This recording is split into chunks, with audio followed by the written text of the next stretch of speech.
Madame, Monsieur, bonsoir, bienvenue dans votre journal Les titres de ce 15 mars.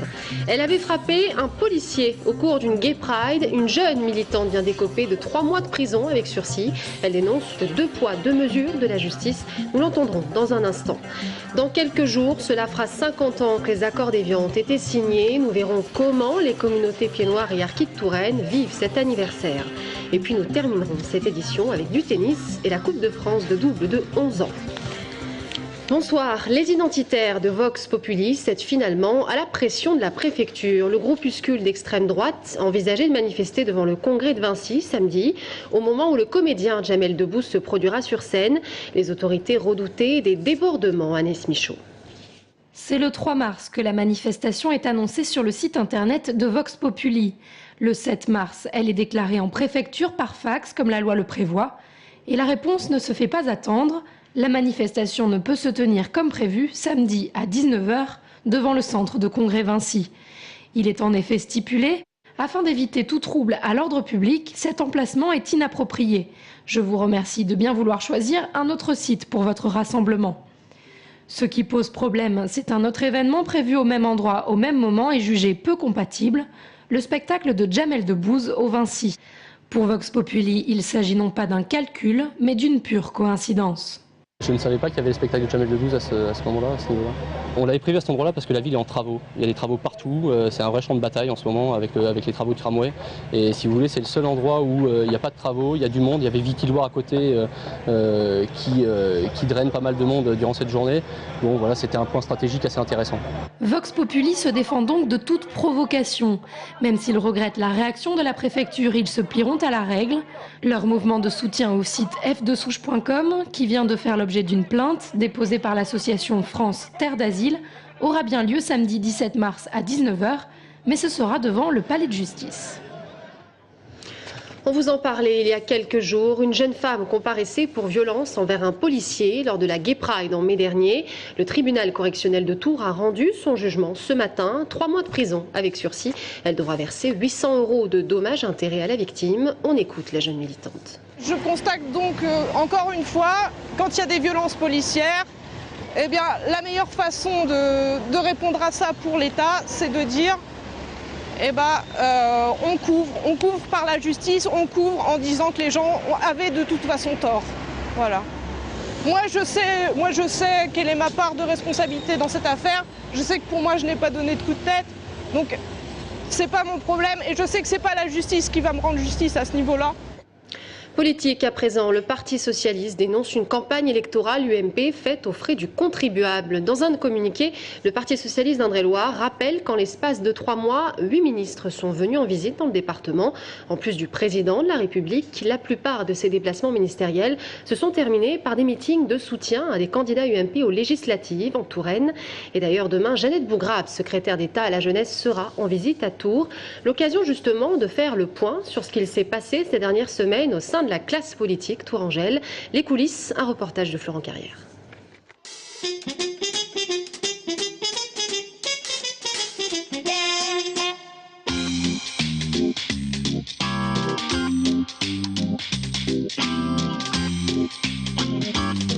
Une pause dans la campagne. Gauche et droite réunies au salon de l'agriculture, la Touraine se fait choyer par ses élus. Il faut dire que pour cette journée consacrée aux Tourangeaux sur le stand de l'Indre-et-Loire, les politiques devaient répondre présents, y compris ceux et celles appelés à Paris, mais qui n'oublient pas leur territoire à 3 mois des législatives. Je viens rendre visite au stand de la Touraine, avec tous les vins, les AOC de notre Touraine, tout ce qui fait notre Touraine, et que la Touraine est très présente pour justement contribuer à la valorisation de notre Touraine. Il faut toujours avoir la fierté de son terroir, que justement la Touraine soit une belle Touraine et la Touraine embellie.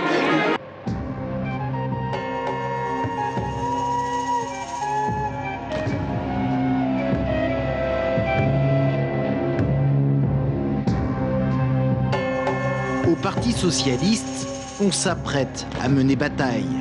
La présidentielle n'est pas encore gagnée, alors le PS sort la grosse artillerie. Nous engageons tout un principe de volontaire du changement. On met une mécanique un peu plus puissante pour la dernière ligne droite du premier tour. les socialistes ne veulent pas se faire avoir par des sondages. Alors samedi, ils vont envahir le territoire à coups de citoyens volontaires venus renforcer les militants. Tous seront chargés de véhiculer les idées de François Hollande pour contrer le front UMPiste.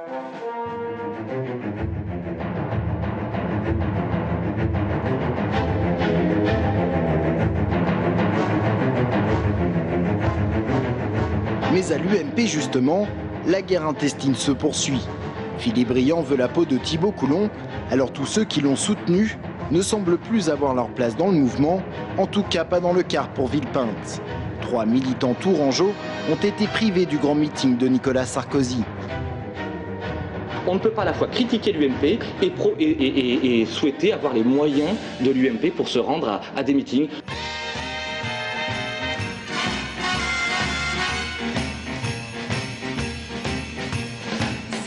Elle est soulagée, Marine.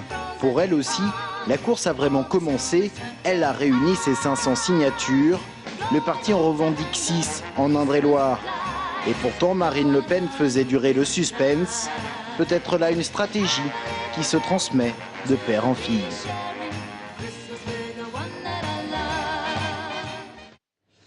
La ville de Tours lance son tout nouveau site internet, plus moderne et surtout plus accessible, avec un tout nouvel espace destiné aux démarches administratives, comme par exemple payer sa facture d'eau en ligne, mais aussi postuler à des offres d'emploi.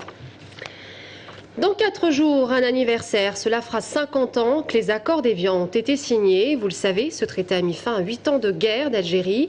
En Touraine, on estime à 2000 le nombre de pieds noirs et 200 harkis. Pour la plupart d'entre eux, cette date ravive des douleurs encore bien présentes. Brianne Bock. Là, vous avez le salon de coiffure de mon grand-père, qui était très connu, place Laurence à Oran. Salon Ruiz, c'est lui qui est arrivé en dernière immigration et qui a encore dû partir, le pauvre. Martine Bautreau a dû quitter précipitamment Oran en Algérie il y a déjà 50 ans. Pied noir, elle nous raconte son exode vers la France, une exode marquée par la peur et l'incompréhension. Tout d'un coup, on nous dit, bon, bah, ça ne va plus être la France. Et il y a des massacres qui sont perpétrés, l'armée de libération nationale fait des choses. Donc nos parents disaient, on ne peut plus rester ici, nos vies sont en danger. Et puis, souvent, certains musulmans nous disaient « Dépêche-toi de partir parce qu'on va te couper la gorge ». Puis on va vers la mère patrie, donc la France. Donc pour nous les enfants, je vais vous dire, c'était presque une fête. On prenait le bateau. Mais dans quelles conditions? Ma mère avait eu un mal fou à avoir un billet. La date du 19 mars 62 n'est pas reconnue par les pieds noirs et les harkis comme la fin de la guerre d'Algérie. Pendant l'exode, les massacres continuèrent jusqu'à l'été 62. Une période encore gravée dans les esprits. Cet anniversaire des 50 ans arrivant, tout d'un coup, il y a quelque chose qui est comme un couteau remué dans une vieille plaie qui n'a pas cicatrisé. Je crois qu'il y a un gros abcès qui va être percé, et puis on va se perdre dans la nature. Nos enfants diront, j'étais issue de Pieds Noirs, c'était quoi? C'était des gens qui vivaient dans un département. Ali Bougaresh a combattu auprès des Français pendant la guerre. Il n'a pu quitter l'Algérie qu'en 1966. En Indre-et-Loire, selon l'association Aditfra, il y aurait plus d'une centaine de familles de harkis. Pour nous, ça fait 50 ans de souffrance. Parce qu'on a été abandonnés. Oui, on a été abandonnés par l'État français. Ouais. Jusqu'à là, on n'a pas il nous a abandonnés, il n'a pas de reconnaissance. Ce qu'on cherche, c'est la reconnaissance. Malgré les promesses de Nicolas Sarkozy, la France n'a toujours pas reconnu officiellement sa responsabilité dans l'abandon et le massacre des harkis. Le terme guerre d'Algérie ne fut reconnu qu'en 1999 par Jacques Chirac. Une première en France où quand l'industrie se soucie de l'environnement. Cela peut surprendre et pourtant, Nazanne-Négron compte le premier bâtiment industriel de France construit avec des matériaux écologiques. Une première qui inspirera peut-être d'autres chefs d'entreprise plus respectueux de l'environnement. Jérôme Alain. Nicolas Del Barco s'est perdu dans ses études, c'est lui qui le dit. Pourtant, il a arrêté un peu avant sa thèse de biologie. À 35 ans, ça fait maintenant 5 ans qu'il est à la tête d'A2ME, une entreprise de négoce de matériaux écologiques et à haute performance énergétique. Autre particularité non négligeable, les bâtiments de son entreprise en cours de finition sont certifiés passifs et répondent aux normes thermiques qui seront en vigueur en France en 2020. Le bâtiment d'un peu plus de 1000 m² abrite de l'isolant naturel à base de chanvre, liège ou ouate de cellulose, ainsi que 130 m3 de bois. Le but, c'était de montrer que c'était possible de faire un bâtiment passif industriel et utilisant que des matériaux écologiques, et puis avec un coût tout à fait raisonnable, puisqu'on est en comptant le tout 800 € du mètre carré. Le but après, et on a déjà beaucoup de retours, des gens de toute la France viennent ou appellent pour avoir des informations techniques sur comment on a fait, quoi. L'entreprise affiche un chiffre d'affaires pour 2011 avoisinant les 750 000 €. La clientèle est avant tout une clientèle régionale de particuliers et d'artisans. Et pour les artisans, justement, A2ME va développer des sessions de conseils sur site. On va travailler sur des choses qui s'appellent FIBAT 5.1, 5.2, qui sont des formations sur l'étanchéité à l'air, qui sont des passages obligés pour les artisans qui font de l'isolation notamment. Et donc on sera un lieu où on verra beaucoup de passages pour cette formation-là. L'entreprise basée à Nazelles-Négron est devenue une référence dans le monde de la construction industrielle.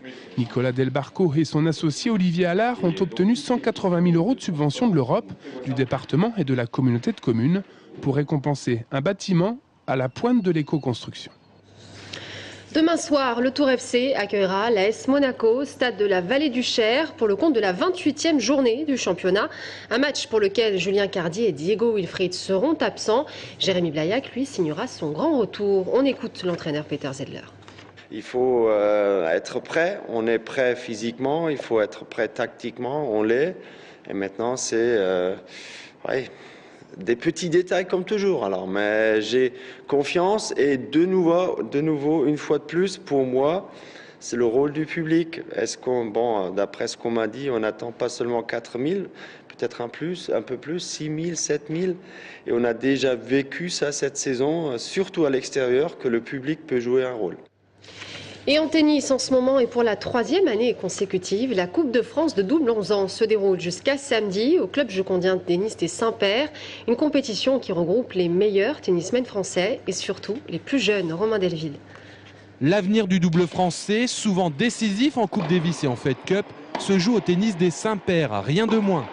24 paires chez les garçons, 24 paires chez les filles, tous qualifiés dans leur ligue, prêts à en découdre pour devenir le meilleur double de France dans la catégorie des 11 ans. Et dans un sport aussi individuel que le tennis, l'esprit d'équipe, ça se construit et ça se travaille. Il faut avoir plus de réflexes, il faut changer sa position de double et il faut mieux servir, sinon son coéquipier il peut se faire miner. Je suis en équipe et puis je joue pas pour moi, puis je dois jouer pour ma coéquipière aussi. Il faut se parler pour pouvoir, par exemple dans les interceptions, on dit G, on se parle entre les partenaires. Il faut jouer plus tactique, il faut prévoir des choses et il faut être bon à la volée surtout. La Fédération française de tennis opère un travail de détection très précoce, avec un suivi des joueurs et des joueuses sur plusieurs années. Ça, c'est la mission de Laurent de Pasquale, membre de la direction technique nationale en charge du programme Avenir.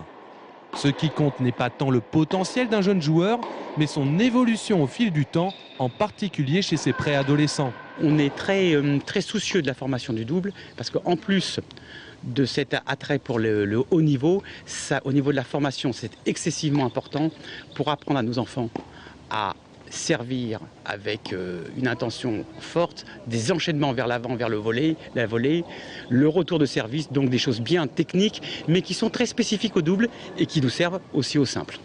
Les jeunes tennismen auront certes raté quelques jours d'école à vite rattraper, mais grâce au TC Jocondien, ils auront pu se mesurer entre meilleurs sur le court et aussi mesurer leur adresse au flipper et au baby-foot.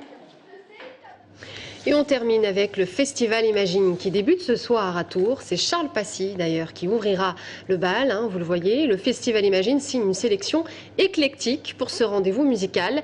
Écoutez Pépian Tovdi, directeur artistique du festival. Il était l'invité d'Émilie Leduc de Tout sur un plateau. Quelle est l'identité, justement, la signature de ce festival que vous avez créé? On n'a pas, en fait, de signature spécifique en tant que telle. Notre signature, c'est la passion de la musique, bien sûr. C'est le but du festival sans frontières, en fait. Donc, par exemple, dans le cadre du Festival Imagine, pour la 4e édition, on accueille des artistes qui viennent d'univers un peu différents. On a Charles Passy, Namo Diala, dans ces deux styles différents. On n'a pas de signature en tant que telle. Et c'est ainsi que s'achève notre journal. Merci à tous de l'avoir suivi. Dans un instant, Jacques Balthazar, auteur de Biologie de l'homosexualité, sera notre invité de la rédaction. Vous allez le voir, un livre qui bouscule tous les préjugés sur le sujet. A tout de suite.